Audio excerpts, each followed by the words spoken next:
वीरांगना थी राजस्थानी, सहल कंवर है हाडी रानी। वीरांगना थी राजस्थानी, सहल कंवर है हाडी रानी। चुंडावत मांगो सैनाने, सर काट दे दियो छत्राणी। नमस्कार दोस्तों, मैं एएसपी और आज आपके सामने एक बहुत ही रोचक और प्रेरणादायक कहानी है। कहानी एक वीरांगना की है। देखिए, इस धरती पर जहाँ भी मनुष्य ने जन्म लिया है वहाँ पे आदमी का काम ही लड़ने का हुआ है।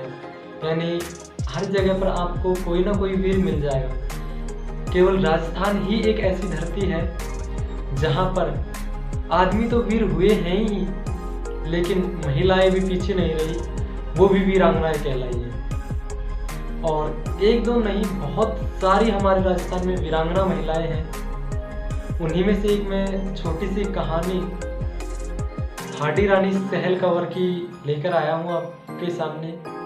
देखिए, आपने वैसे तो शायद सुन लिया होगा, लेकिन फिर भी आप उतना नहीं जानते जो मैं आपको बताने वाला हूँ यहाँ पे। ये कहानी कुछ इस प्रकार शुरू होती है कि एक महिला पोस्टर बेचते हुए किशनगढ़ के पास एक रियासत होती है रूपनगढ़ नाम की, उधर से गुजर रही थी। महल में राजकुमारी चारुमती थी।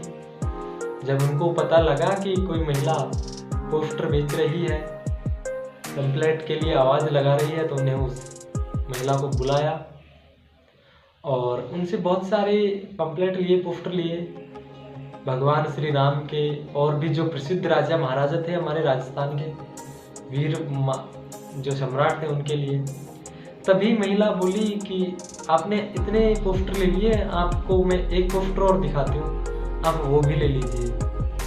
तो राजकुमारी चारुमती जी ने कहा कि और किसका पोस्टर रह गया? मैंने लगभग हमारे राजस्थान के वीर राजाओं के, सभी के सम्राटों के पोस्टर ले लिए हैं। तो जो महिला थी वो कहने लगी कि मैं आपको ये पोस्टर दिखा रही हूँ, ये देखिए आप।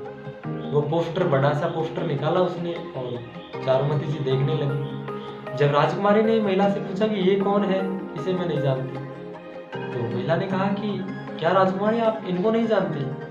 राजकुमारी ने मना किया। तो महिला ने बताया कि ये आलमगीर जहापना, दिल्ली के सुल्तान औरंगजेब हैं। तो राजकुमारी जी ने वो पोस्टर भी लिया। उसने अपनी सभी सहेलियों को नीचे बुलाया और कहा कि अपनी जूती उतारिए और इस पोस्टर पे मारिए, और उस पोस्टर की बिल्कुल चिंदी चिंदी, टोटे टोटे कर दिए, यानी बिल्कुल वो पोस्टर फाड़ दिया। और वापस उस महिला को देते हुए कहा कि लीजिए ये पोस्टर और अपने जो आलमगीर जहापना है, औरंगजेब, दिल्ली का सुल्तान, उसे दे दीजिए और कहना कि इस पोस्टर पर रूपनगढ़ की राजकुमारी चारुमती ने जूतियां मारी है। जो महिला थी वापस दिल्ली गई, जाकर औरंगजेब से कहा कि महाराज, आज मैं इस तरीके से किशनगढ़ के पास एक रियासत है छोटी सी, रूपनगढ़ नाम की, वहाँ पे पोस्टर बेच रही थी और वहाँ की राजकुमारी जो चारुमती है, उसने आपके पोस्टर पर इस तरीके से पोस्टर की हालत की है, बिल्कुल फाड़ दिया है और जूतियाँ मारी है उसको, और बहुत बुरी बुरी गालियाँ दी थी आपको जब वो जूतियाँ मार रही थी। औरंगजेब सुल्तान था, उसे गुस्सा आया।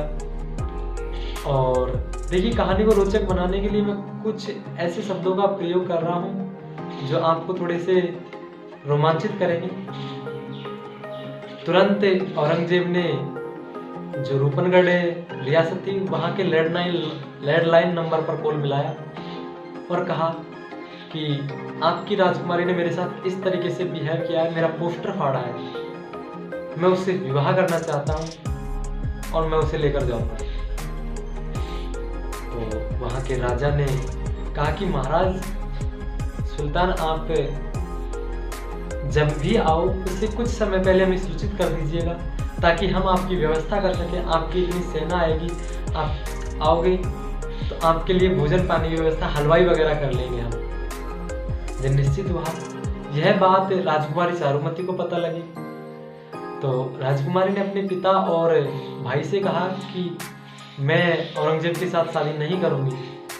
तो भाई बोले कि अब तो आपको शादी करनी पड़ेगी। तो राजकुमारी बोली, आप कौन होते हो मेरी इच्छा के विरुद्ध मेरी शादी करने वाले? मैं मेरी मर्जी आए वहाँ शादी करूँगी और मेरा जी चाहेगा वो करूँगी। तो उनके भैया बोले कि आपने अपनी मर्जी के अनुसार उनका पोस्टर फाड़ा है, उन पे जूतियाँ मारी थी, तो अब आपको उनसे शादी करनी ही पड़ेगी। अगर आप नहीं करोगे तो वो वहाँ से सेना लाएंगे, यहाँ पे आक्रमण करेंगे और आपकी वजह से हमारी प्रजा की जो महिलाएं हैं उनको उठा कर ले जाएंगे। राजकुमारी बड़ी परेशान हुई। उस समय मेवाड़ के राजा राज सिंह जी हुआ करते थे,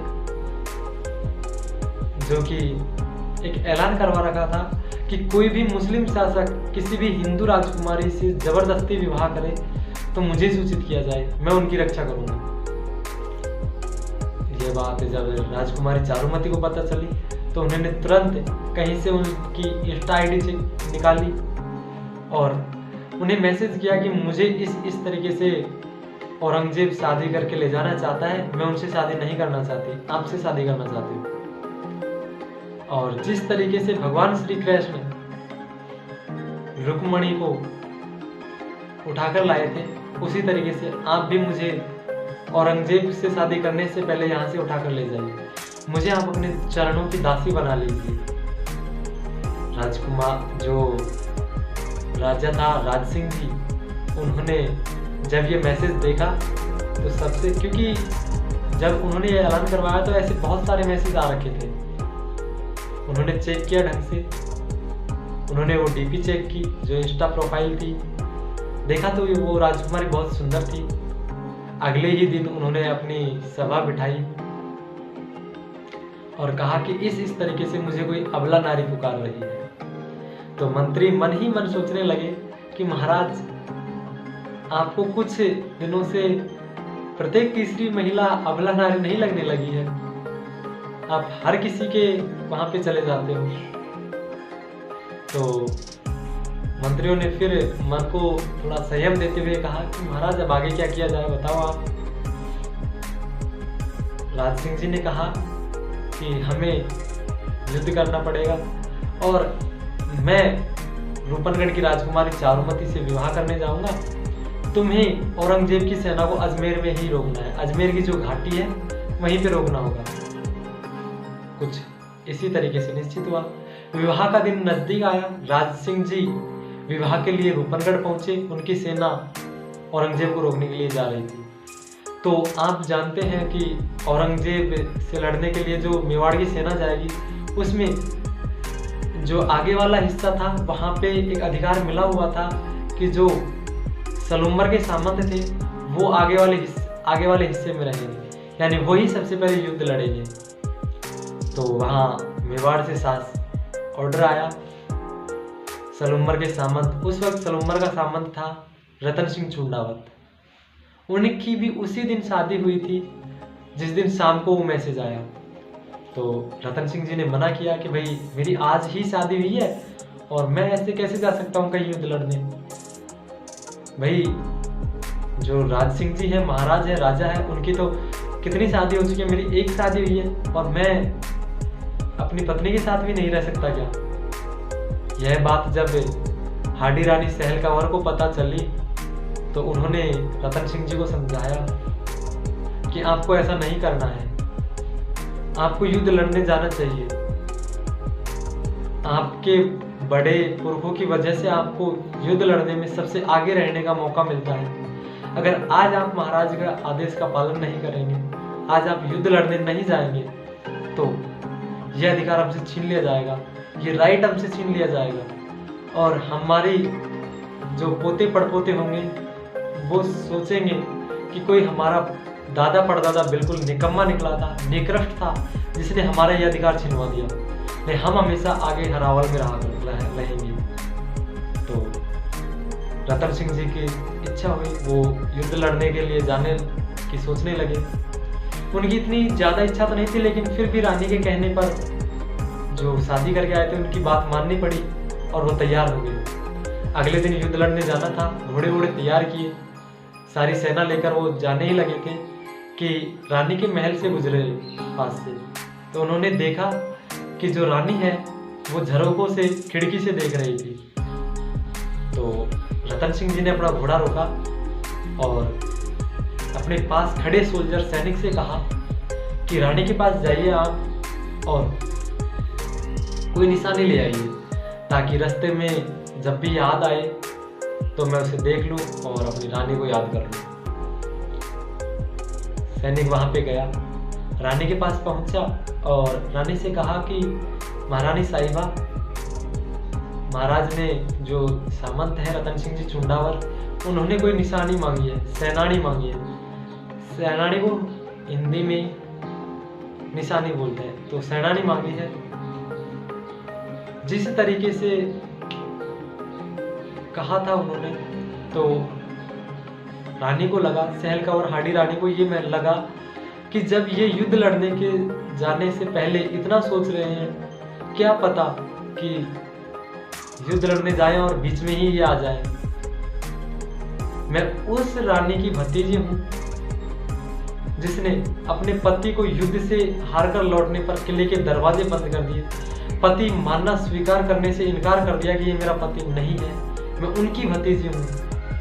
जो जोधपुर का शासक था जसवंत सिंह, उनकी पत्नी थी जसवंत देव, जिसने युद्ध से हारकर आने पर जसवंत सिंह को किले के बाहर रखवा दिया था, उन्हें स्वीकार करने से मना कर दिया था, मरा हुआ घोषित कर दिया था। मैं उनकी भतीजी हूँ और कहीं ये मेरी वजह से वापस युद्ध से ना लौट आए।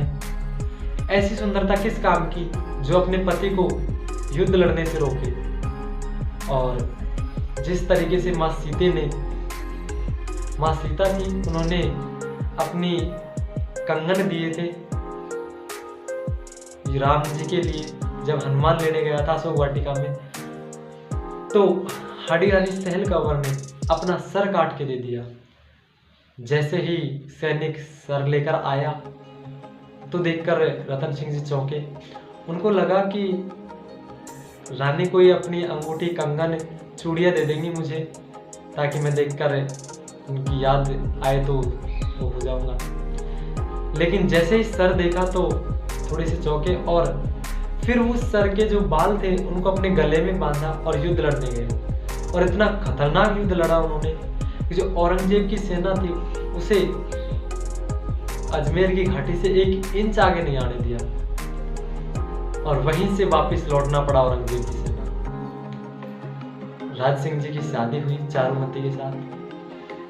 कुछ समय बाद जो राजसमंद है, राजसमंद झील, उसकी पाल पर नौचौकी पाल, जो विश्व की सबसे बड़ी नौचौकी पाल है, उस पर बैठकर एक दिन राज सिंह जी राजकुमारी चारुमती या रानी चारुमती को वो कहानी सुनाने लगे जो पहले हमारी शादी से क्या घटित हुआ। तो बताने लगे कि इस तरीके से सहलकवर हाडी रानी ने अपना बलिदान दिया और रतन सिंह चुंडावत ने, जिसकी वजह से आज हम दोनों यहाँ पर सुरक्षित और प्रेम के साथ रह रहे हैं। देखिए, हर जगह आदमी का काम केवल लड़ना और वीर होना ही हुआ है। कहीं पे भी ऐसा आप अपवाद के रूप में ही उदाहरण सुनेंगे कि कोई रानी या कोई महिला इतनी वीर हुई जिसने अपना सर काट के दे दिया हो। हमारे राजस्थान में ऐसे बहुत सारे उदाहरण हैं। खेत सिंह रूपावत की माँ, जिसने अपने बेटे को मरने पर इसलिए राजी हुई कि वो अपने देश के हित में काम आया है। तो किसी कवि ने लिखा है कि वीरांगना थी राजस्थानी, सहलकवर है हाडी रानी। कि वीरांगना थी राजस्थानी, सहलकवर है हाडी रानी। चुंडावत मांगो सेनानी, सर काट दे दियो छत्रानी। यानी उस हाडी रानी सहलकवर ने अपने पति को युद्ध में लड़ने के लिए जाने के लिए अपना सर तक काट कर दे दिया। ऐसे उदाहरण आपको बहुत कम देखने को मिलेंगे। अगर मेरी कहानी आपको अच्छी लगी हो तो वीडियो को लाइक कीजिए, अपने दोस्तों में शेयर कीजिए और मैं आपके लिए नेक्स्ट वीडियो में किसी अन्य वीरांगना महिला राजस्थानी की कहानी लेकर आऊँगा। तो इसे आप शेयर कीजिए और हमारे YouTube चैनल ASP टीचर को सब्सक्राइब कीजिए। धन्यवाद फ्रेंड्स, थैंक यू।